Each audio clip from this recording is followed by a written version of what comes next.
السلام علیکم میری پیاری بہنوں اور بھائیوں، امید ہے آپ سب خیریت سے ہوں گے۔ میری آج کی ویڈیو ہے خواب میں بینگن دیکھنا، خواب میں بینگن کھانا، کچا کھانا یا پکا ہوا کھانا کیسا ہے۔ اس خواب کی کئی ساری قسمیں ہیں مگر ہم آپ کو اس کی چند تعبیریں بتائیں گے۔ ویڈیو شروع کرنے سے پہلے میری آپ سے چھوٹی سی ریکویسٹ ہے کہ میرے چینل سچی تعبیر کو سبسکرائب کر لیں تاکہ آنے والی ہر نئی ویڈیو آپ تک آسانی سے پہنچ سکے اور آپ اپنے خواب کی تعبیر جان سکیں۔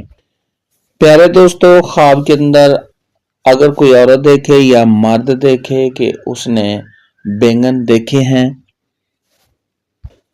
تو یہ اس بات کی دلیل ہے کہ صاحب خواب کو محنت اور مشقت کے ساتھ مال حاصل ہوگا۔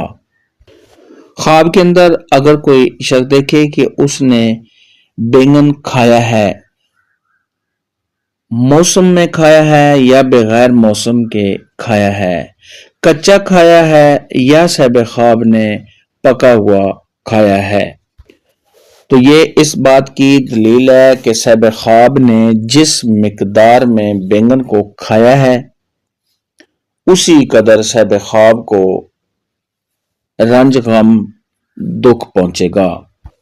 خواب کے اندر اگر کوئی شخص دیکھے کہ اس کے پاس بینگن ہے اور وہ بینگن صاحب خواب نے کسی کو بخش دیے ہیں، کسی کو دے دیے ہیں یا صاحب خواب نے ان کو فروخت کر دیا ہے یا صاحب خواب نے وہ بینگن اپنے سے دور کر دیے ہیں، تو یہ اس بات کی علامت ہے کہ ایسا شخص رنج اور غم سے چھٹکارا حاصل کرے گا۔